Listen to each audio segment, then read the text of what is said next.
خب بریم با هم خمیر برای پیتزا درست کنیم. نیاز داریم به یه قاشق سرپر خمیر مایه که با نصف قاشق غذاخوری شکر مخلوطش میکنم. توش یه مقدار آب ولرم میذارم یه ربی بمونه تا خمیر مایه به این حالت بیاد.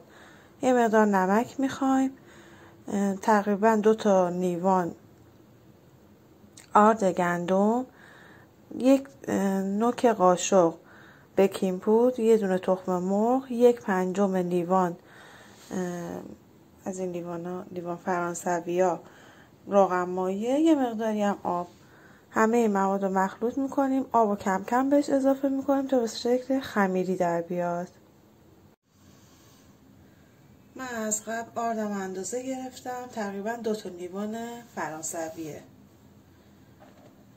آردم رو میریزم،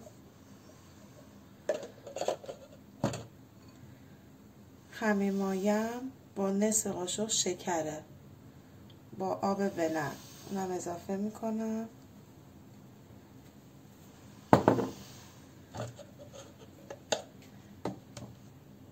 یه مقدار خیلی کمی بیکینگ پودر،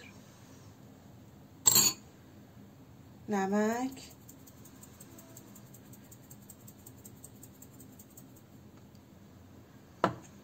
یک پنجم لیوان روغن مایه،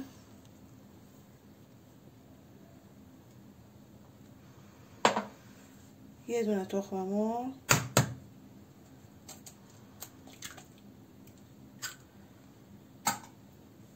و یه مقدار خیلی کمی آب میریزم. خب بچه ها، با همین چند تا قلم مواد میخوایم یه پیتزا خیلی خوشمزه و اقتصادی درست کنیم. خمیر رو که دستورش رو براتون گذاشتم، ببینید چقدر پف کرده و خوب شده.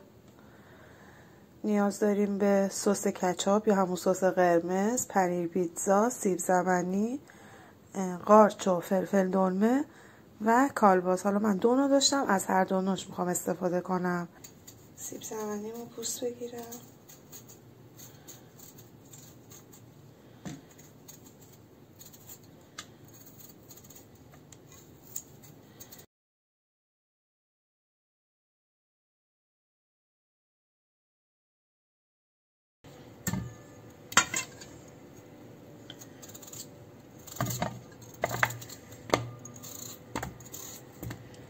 همه این مواد قابل تغییر و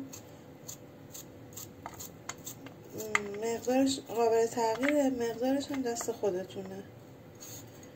میتونین مثلا توش سیب زمینی نریزید، یا اگه دوست ندارین از سوسیس استفاده نکنین یا کالباس استفاده نکنین، به جاش گوشت چرخ کرده بریزید.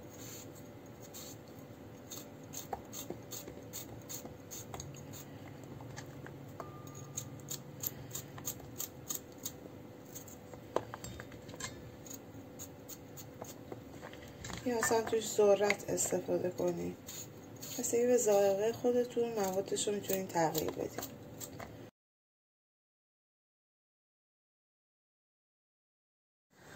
خب روغنمون داغ شد، سیب زمینی رو اضافه میکنم تا سرخ شه.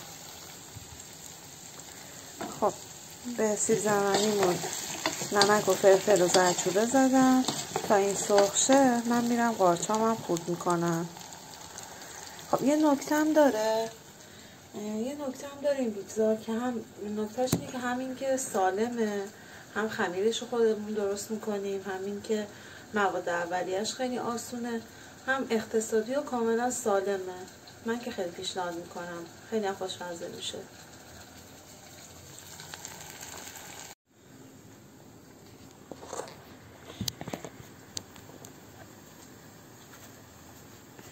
بریم با همین قارچا رو خوردش کنیم.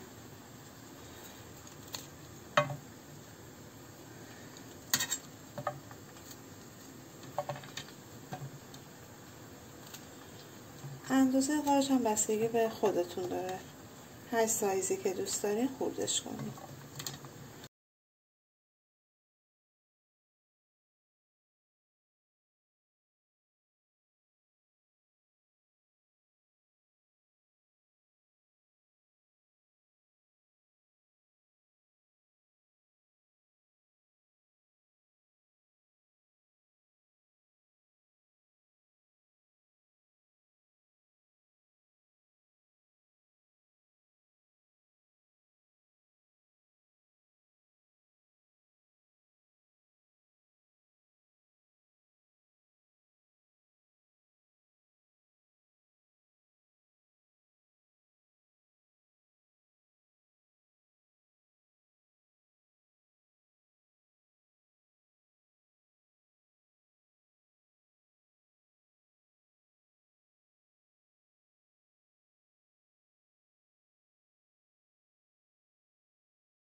قارچمو که خورد کردم، سیب زمینیم هم که داره سرخ میشه.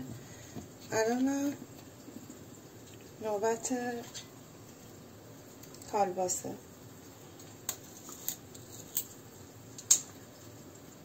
من کالباسمو با این خردکنای دستی خورد میکنم، به نظرم بهتر میشه.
من تا این حد خورد میکنم، فکر میکنم مقدارش هم کافی باشه. اگه کم بود دوباره اضافه میکنم. سیب زمینی من چون روغن کمتری توش ریختم و خواستم زودتر بپزه، درشو گذاشتم که مغزش کاملا پخته شه و سرخ بشه. دیگه الان کاملا پخته، شعله‌شو زیاد میکنم تا سرخ بشه.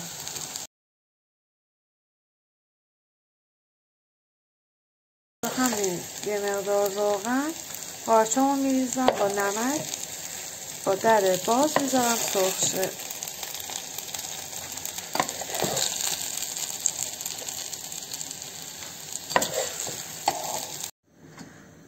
خب قارچ و فلفل دلمه‌مو میریزم تو روغن، بهش یه مقدار خیلی کم نمک میذارم با در باز، آبش خشک بشه و سرخ بشه. خب همونجور که میبینید من به کف سینی فرم نصف قاشق آرد و تقریبا یه قاشق هم روغن زدم. اینو کاملا با از این شوتا پخش میکنم که خمیر پیتزا به ته قالبم نچسبه.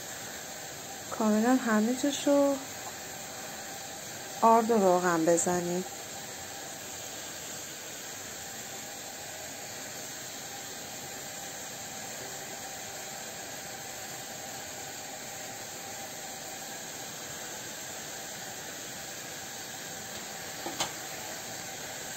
خمیرم هم که اینجاست، ببینید چقدر خوب اومده. حالا یه کمی رو با دستم فشار میدم، با بابای توشو میگیرم و کف قالبم یا کف سینی پخشش میکنم. خب خمیرم رو تو قالبم پهن کردم، سس کچاپ یا همون سس قرمز زدم. حالا با شد همه جای خمیر رو سس میزنم.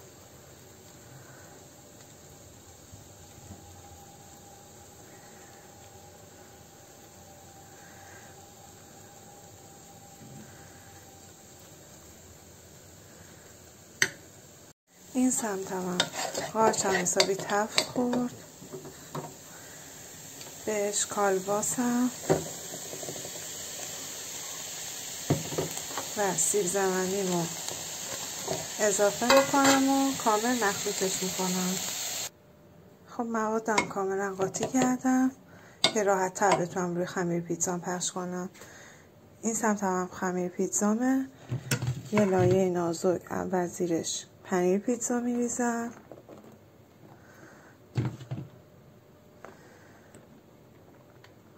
سسش هم واسه این میزنم که خمیرم خشک نشه. بعد موادم رو یه نواخت همه جای خمیر پخش میکنم. روشم دوباره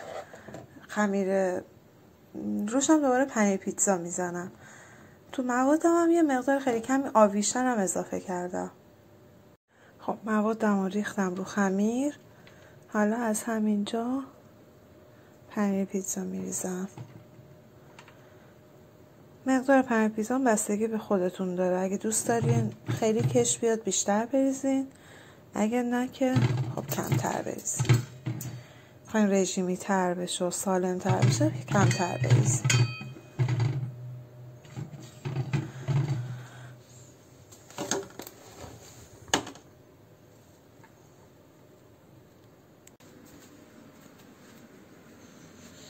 خب فر رو از قبل گرم کردم.